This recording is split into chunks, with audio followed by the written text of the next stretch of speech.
Hello বন্ধুরা, good evening all friend. তোমরা কেমন আছো? আশা করি তোমরা ভালো আছো। এই দেখো, আমার মেয়ে এখন ড্রয়িং করছে। তোমাদের কুকিং হয়েছে? তোমরা সবসময় আমাকে বলো যে আমি কি করি, আমি কি কাজ করি। কি আমি কোনো কাজ করি না। আমি বাড়িতে বসে, বাইরে বেরিয়ে তো কাজ তো করতে পারবো না, কারণ ছোটো মেয়ে আমার। ঠিক আছে, আমি বাড়িতে বসে আমি তো থাকি টাউনশিপে, দুর্গাপুরে, এই জন্যে তো বাড়িতে বসে আমি আয়রন করি। ধরো বড় বড় অফিসারগুলো আছে, কেউ যদি আমাকে আয়রন দেয় আমি বাড়িতে বসে করি। আর আমার একটা মেশিন আছে, আমি টুকটাক মেশিনে কাজ করি।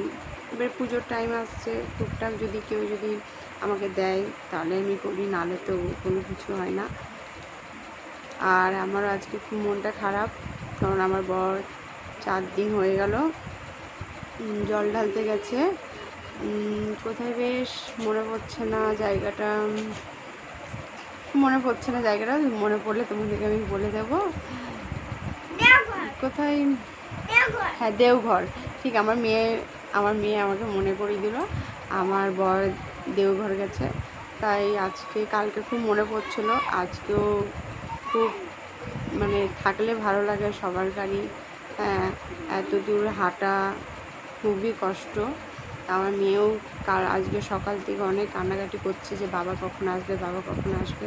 তোমরা আশীর্বাদ করো যেন আমার বর জলদি করে জল ঢেলে যেন চলে আসে। Tata, by.